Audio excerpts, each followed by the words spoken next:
그래서 이번에 저 트럼프하고 만났다 못 만났다 혹은 애시당초 트럼프 일정이 포함되지도 않은 건데 네네. 트럼프가 떠나고 나서 허둥지둥 현지에서도 진짜로 갔냐고 확인하고 뭐 이랬다는 거 아니야.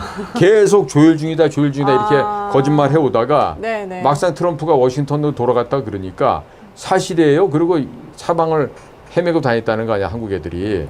이 얘기는 뭐냐면 철저하게 애시당초 상대할 마음이 없었다는 거예요. 트럼프 쪽에서. 서로 얘기도 안 됐던 걸 제가 트럼프하고 대화를 하려면 뭐가 있어야 되는지 혹시 생각나세요? 트럼프 같은 머리도 좋고 네. 그 나르시시즘 같은 데 빠져서 좀 자아도취도 있고 어? 정말로 그 독불 장군식 아니에요? 저런 사람하고 대화를 할 때 협상할 때 제일 중요한 조건이 뭔 것 같아요? 아니면 아예 이렇게 띄워준다? 띄워준다. 본인이 워낙에 그 약간 조치적인 측면이 있으니까. 여기 정답은 네. 성문 기초영문법 중학교 1학년 때 보는 네. 그 책에 네. 제일 첫 페이지에 나오는 명사 얘기야. The honesty is the best policy. 정직함이 최선의 방책이다. 네. 트럼프 앞에서는 정직해야 돼. 저 사람이 별난 사람처럼 보이죠? 굉장히 솔직한 사람이야. 응? 솔직하기 때문에 아예 그냥 딱 가서 형, 나 지금 형편이 이런데 어떻게 할게요? 도와줄게요 말게요? 생각해봐. 이 정도로 솔직해야 돼. 예를 들면 지난번에 시카고에서 랠리를 한참 했을 때 야, 저 나토 자식들은 말이야 국방비를 안 내. 우리가 내주고 우리가 지켜주는데 네네. 저것들 말이 돼? 이러면서 한국 봐. 한국 돈 잘 벌어. 한국한테는 아마 100억 달러 정도 요청해야 될 것 같아. 이런 얘기를 한다고. 이게 전부 다 뭐냐면 성동격서에서 나오는 성동이야. 소리만 내는 거라고. 실제는 협상을 해야 되는 거지. 이 멍청한 대한민국의 레가시 미디어들, 신문사, 방송사 할 것 없이 맨날 주한미군 방위비 협정이래. 방위비 그 분담금이래. 이 미친놈들 아니야 이거야. 방위비에 해당되는 건 대포냐, 총알이냐, 미사일이냐 그런 거야 다. 탱크를 쓰는 거, 네네. 거기에 들어가는 휘발유 이런 건 방위비인데 주한미군이 대한민국에 주둔하면서 발생하는 전기세, 물세, 거기서 일하는 한국 고용원들에 대한 월급, 한국에서 사 먹는 배추값, 쌀값 이런 것들, 이런 건 뭐냐? 주둔 비용에 해당하는 돈인데 네. 그것도 소련이 망하는 1991년까지 미국이 다 냈어요. 소련이 망하고 난 다음부터 우리가 조금씩 내기 시작한 거라고. 그러면 이제는 지금 주한미군 주둔에 필요한 경비는요 35억 불이에요. 토탈 총액이. 그러면 한 5조 원 됩니다. 그러면 이제는 그 5조 35억 달러를 우리가 다 낼게. 다 낼 테니까 대신에 너네들 장비 좀 더 갖고 와. 인원 좀 더 와. 오히려 갑질을 해야 돼 우리가. 다 네. 내주고. 그리고 말이에요. 제주도에다가 해군 공군기지 겸용을 해가지고 일본 요코스카보다 더 좋게 만들어서 제2의 하와이로 만드는 거예요. 제주도로. 그 다음에 흑산도 옆에 더 서쪽에 가면 가고도라고 있어요. 그 가고도에다도 해군 공군기지를 만들어서 서해안으로 침범해 들어오는 중국을 막아내는 거예요. 그 다음에 영종도 밑에 덕적도 있습니다. 덕적도는 수심이 낮아요. 네. 얕아요. 그래서 거기에다가 매립 좀 하고 제2의 영종도 같은 지역에 거기다가 대규모 해군 공군기를 또 짓는 거예요. 시멘트 부어가지고. 그렇죠. 예. 그리고 또 여기 네. 백령도에다가 이지스 어쇼라든지 아니면 천무라든지 한 사정거리 500km 되는 거 그걸 해서 서해안에다가 해군 공군 해병대가 합동 근무하는 걸 해놓고 한반도를 불침 항공모함을 만드는 된다고. 그런 생각을 하고 대해야지 지금 그런 거 없이 지금 쎄쎄하면서 말해요. 우리는 중국의 풍력 장비 사올 거예요. 2030년까지 100조 원어치 사올 거예요. 미친 소리지. 태양열 발전 계속합니다. 이건 더 미친 소리지. 네. 보다 좀 전략적으로 접근할 그럼요. 필요가 있다 지금 시점은. 그러고 나서 네. 지금 뭘 하겠다는. 그러니까 아마도 이 트럼프의 눈밖에 나게 되면요. 저 사람은 그냥 둘 사람이 아니에요. 근데 어떻게 보면 문 정부 때도 네. 사실은 좀 이렇게 불편한 기색은 있었지만은 그때는 그냥 갔잖아요. 그거는 어느 정도 협조했기 때문인가요, 그러면? 아니에요. 그때는 네네. 미국의 내각이 네. 예를 들면 국방장관 했던 그 제임스 매티스 같은 해병대 사령관 출신들, 내지는 뭐 나중에 법무장 했던 뭐 윌리엄 바 같은 사람들, 또 그 국가안보 보좌관 했던 그 존 볼턴 같은 사람들, 네, 네. 많은 사람들이 뭔가 트럼프의 일을 하는 것처럼 보였지만 사실은 다 걸림돌이 됐던 사람들이야.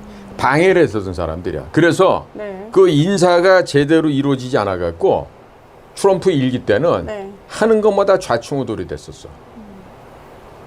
어? 특히나 법무부 쪽이 그랬고 크리스토퍼 레이라고 하는 FA 국장은 심지어 트럼프가 임명해줬는데도 불구하고 2020년에 선거 부정을 하는데 야, 다 덮어. 모른 척해. 조사하지 마. 이 짓을 한 거야. 네. 그러니까 당시에는 트럼프 사람들이 아니었다고 봐야죠. 전원이. 근데 이번에는 네. 그렇지가 않아요. 그렇지가 않은 게 당장에 트럼프 때 DNI를 했던 존 레클리프를 가장 먼저 CIA 국장을 딱 박더라고. 그다음에 FBI는 가장 쌈딱이라고 불리는 캐시 파텔을 갖다 FBI 국장으로 임명을 하고, 그다음에 그 전체적인 법률, 구속, 조사, 수사를 담당하는 법무부 DOJ 장관을 파멜라 본디, 팸 본디라고 하는 금발의 전 플로리다 법무장관 임명을 하더라고. 원래는 거의 존 매티스라고 하는 젊은 애가 가기로 돼 있다가 그 친구 문제가 있다 그래갖고 빠져나가면서 그거보다 더 센 사람이 온 거야. 그게 바로 팸 본디예요. 팸 본디는 지금 물불 안 가려요. 예? 법에 어긋나는 놈은 네. 현장에서 사살해도 좋다라는 정도로 예. 강력한 강력하네요. 그런 법 집행자란 말이에요. 그래서 1기 때와 2기 때가 그럼요. 다르기 때문에 예. 그리고 이번에는 이번에 가만히 있지 국방장관 않을 것이다. 보세요. 예전에는 사성장군 출신들이 주로 했는데, 네. 근데 이번에 보면은 아니잖아. 44살의 예비역 중령 아니야. 그런데 사람들이 그러죠. 야, 저런 애송이 자식이 뭐 팍스뉴스에서 주말에 뭐 패밀리 뉴스나 하던 놈이 저기 뭘 하냐 그러는데 아니라니까.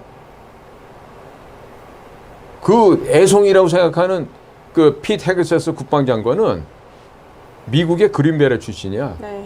그런데 학벌을 봤더니 미국 애들도 깨갱하잖아. 학부 어디? 프린스턴. 대학원 하버드. 아이비리그로 뽑았어. 그러니까 학벌로 봐도 미국 애들 아무리 학벌 안 따진다 그래도요. 프린스턴 하버드 나왔다 그러면 그 앞에서 대개가 껌뻑 죽습니다. 네. 그런데다가 뭐 지가 자발적으로 100명 응시하면 2~3명 붙는 그린베레를 갔다 왔어? 관타나모 근무도 했어. 이라크, 아프 이런 데도 갔다 오고. 그러니까 문무를 겸비한 사람이죠. 중령 출신이지만.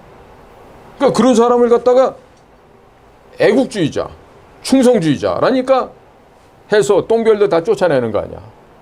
트랜스젠더 수술했던 15,000명 미국 내보내고. 군대로부터 다 내보내는 거 아니에요. 그리고 지난번에 보세요. 파나마 가갖고 파나마한테 가서 뭐라 그래요. 전부 무릎 꿇어 이 새끼들아. 이거 아니야. 우리가 다시 가져간다. 대통령님 지시상 나는 거기에 대해서 복명복창할 뻔. 네네. 예? 그러니까 대번에 그냥 파나마에서도 중국 회사들 다 버리고 바로 그냥 돌아서서 무릎 꿇기는 대로 꿇잖아요. 그러니까 저게 바로 미국의 힘이고 현재 트럼프 2기 내각의 중심이라고 보는 거예요. 예? 거기다가 지금 그 다음번에 여자로서 최초로 대통령이 될지도 모르는 털시 게버드가 지금 미국 국가정보장 DNI를 하고 있잖아. 그러니까 이런 그 면면을 봤을 때는 지금 1기 때처럼 삐걱거릴 틈이 없어요. 그리고 지금 이스라엘 네타냐후 총리하고도 긴밀하게 협상을 네. 해갖고 움직이는 거 보면 제 눈엔 보여요. 그 정말 미국의 공작관들이나 비밀 요원들이 얼마나 지금 민활하게 기동력 있게 지금 움직이면서 이걸 하는지 보인다고. 그러니까 국가가 그러니까 저렇게 정상적으로 돌아가는 거예요. 그러니까 사람들은 지금 막 이렇게 얘기하잖아. 아유, 저것들 뭐 해봤자 며칠이나 가겠어 그러는데 아니라니까. 혹시 보셨는지 모르겠는데 내가 공작관 TV에서 한 열흘 전쯤에 일론 머스크랑 트럼프랑 짜고 치는 고수도 연극하고 있다. 어? 둘이 싸운 거요? 민주당 파쇄하는데 사람들은 이것만 본 거야. 일론 머스크 눈이 밤탱이가 됐네? 맞았네? 블랙 아이드 뭔가 세레모니 하고 왔네? 그렇게 생각한 거지. 네. 딥스에 무릎 꿇고 그렇지. 왔다. 뭐 근데 그게 진짜 얻어맞은 거가 되려면 네. 흰자가 핏줄이 시뻘게 서야지. 우리 저 헌법재판소 정영식이처럼 진짜 맞은 눈탱이는 아니면 저기 정은경처럼 예전에. 그렇지. 여기가요. 네네. 여기만 검게 되는 게 아니고요. 이 눈동자 안에 흰자가 핏발에 쓰고 그렇게 되는 게 정상이라니까요. 그러면은 원장님은 아들한테 맞은 거다 이렇게 보시는 건가요? 일론 머스크가 얘기한 것처럼. 아니지. 아들한테 맞았다 그래놓고 네네. 사실 그렇게 하면 사람들이 더 의심을 할 거 아니야. 왜냐면 그 직전에 네. 누가 이런 걸 올렸어. 그 앱스타인 그 섬에 가서 놀았던 놈들 명단에 네. 도널드 트럼프 이름이 있다는데 네네. 그랬더니 거기에 대해서 일론 머스크가 예스! 맞지! 트럼프도 갔었지. 그랬더니 거기서 이제 싸움이 시작되면서 트럼프가 뭐로 가니까 또 일론 머스크가 또 받아치고 계속 그렇게 하니까 네. 사람들은 결별하나 저 이랬죠. 두 놈 사이가 끝났구나. 근데요. 생각을 해보세요. 일론 머스크가 지난번에 원래 민주당 쪽 아니었습니까? 일론 머스크도.